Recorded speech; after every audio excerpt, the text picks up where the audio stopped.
Hello friends, this is Onyi here. Hope you're well. One of the questions that people ask is, can God forgive my sins?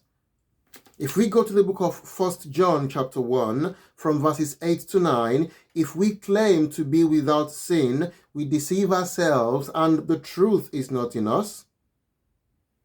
If we confess our sins, God is faithful and just and will forgive our sins and purify us from all unrighteousness.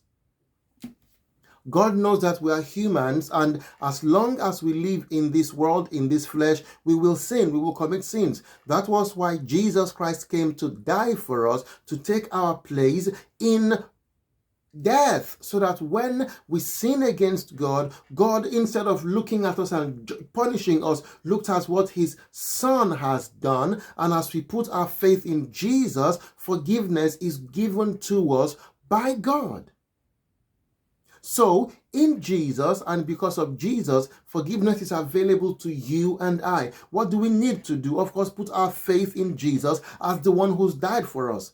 Confess our sins, our failings to God, and receive his forgiveness. When you confess a sin to God, God forgives you. God is not going to punish you for it because his Son has been punished. He forgives you. He welcomes you. So why don't you come to him today and ask him to forgive you, because he will.